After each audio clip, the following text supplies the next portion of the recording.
جاہل۔ حضرت امام علی علیہ السلام نے فرمایا، جاہل 6 چیزوں کے ذریعے پہچانا جاتا ہے۔ نمبر 1، بلا سبب غصہ۔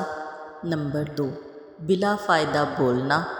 نمبر 3، بغیر حق کے انعام دینا۔ نمبر 4، دوست و دشمن کو نہ پہچاننا۔ 5، راز کو فاش کر دینا اور ہر کسی پر بھروسہ کرنا۔ جو چراغ صرف اپنے لیے جلتا ہے وہ آگ کے سوا کچھ نہیں، اور جو چراغ دوسروں کے لیے جلتا ہے وہ روشنی ہے، نور ہے، شعور کا ظہور ہے۔ زندگی میں دوسروں کے لیے آسانیاں پیدا کریں، اللہ پاک آپ کو ہر مشکل سے نکالے گا۔ اس سے فرق نہیں پڑتا کہ آپ دکھنے میں کیسے ہیں، آپ لوگوں کے لیے آسانیاں پیدا کرتے ہیں تو آپ دنیا کے خوبصورت ترین انسان ہیں۔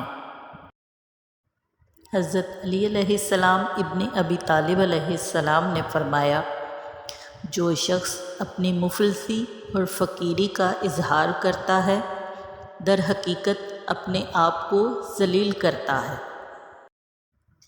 آج تک انسان ایسا کچرا دان نہیں بنا سکا جس میں وہ اپنی نفرتیں، عداوتیں، تعصب اور جہالت کو پھینک سکے۔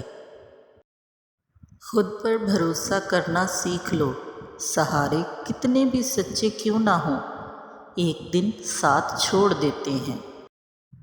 جتنا بھی مشکل وقت ہو بالآخر کٹ ہی جاتا ہے۔ وقت ہمیشہ ایک جیسا نہیں رہتا، مشکل کے بعد آسانی آتی ہے بے شک۔ اولاد چاہے جیسی بھی ہو ماں دعا ہی دیتی ہے۔ ماں کا احترام کریں، زیادہ سے زیادہ خیال کریں۔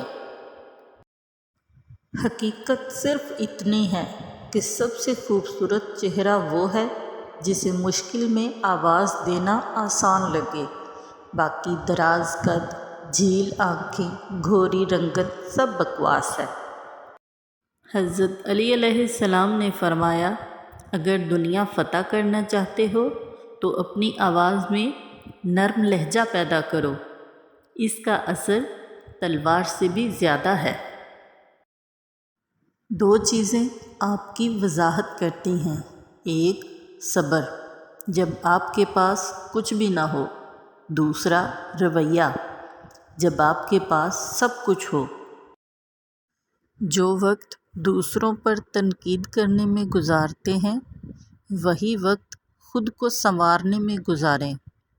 کسی کو بدلنا اختیار میں نہیں، لیکن خود کو بدلنا آپ کے اختیار میں ہے۔ دنیا کو نہ بدلیں، خود کو بدلیں، سب بدل جائے گا۔ لالچ بری بلا۔ حضرت امیر المومنین امام علی علیہ السلام نے فرمایا، عموماً عقل وہاں ماری جاتی ہے جہاں لالچ کی بجلی چمکتی ہے۔ امام جعفر صادق علیہ السلام نے فرمایا، تم میں سے جس شخص نے کسی مومن کو خوش کیا ہے وہ یہ تصور بھی نہ کرے کہ اس نے صرف مومن کو خوش کیا ہے، بلکہ خدا کی قسم اس نے ہم کو بھی خوش کیا ہے، خدا کی قسم اس نے رسول خدا صلی اللہ علیہ وآلہ وسلم کو بھی خوش کیا ہے۔ اپنے بھائی کو خوش کرو، خدا تمہیں خوش کرے گا۔ ہم سب مر جائیں گے، یہ حقیقت جاننے کے باوجود بھی ہم ایک دوسرے کا جینا حرام کر رہے ہیں۔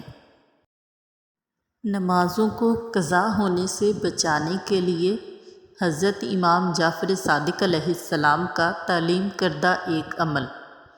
حضرت امام جعفر صادق علیہ السلام نے فرمایا، جو شخص نماز سے غافل رہتا ہو اگر وہ 7 بار سورہ مومنون کی تلاوت کرے تو وہ باقاعدگی سے نمازیں پڑھنے لگے گا۔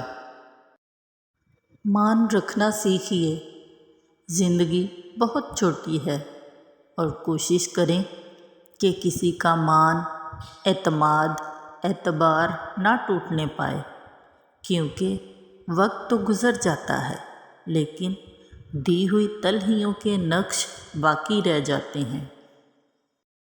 زندگی کے آدھے سے زیادہ دکھ اس لیے برداشت کرنے پڑتے ہیں کہ ماں باپ پریشان نہ ہوں۔ انسان بڑی عجیب فطرت کا مالک ہے۔ یہ مرے ہوں کو روتا ہے اور زندہ کو رلاتا ہے۔ زبان دراز لوگوں سے ڈرنے کا کوئی فائدہ نہیں، وہ تو بول بال کے اپنی بھڑاس نکال لیتے ہیں، لیکن ڈرو ان لوگوں سے جو سہ جاتے ہیں، کیونکہ وہ معاملہ اللہ کے سپرد کر دیتے ہیں۔ جہاں ناانصافی کی کوئی گنجائش نہیں، وہاں دیر ہے اندھیر کبھی نہیں۔ اشفاق احمد صاحب کہتے ہیں، ہم زندہ بندے کو روٹی تو نہیں دیتے، مگر مرے ہوئے کے نام پر دیگیں دیتے ہیں۔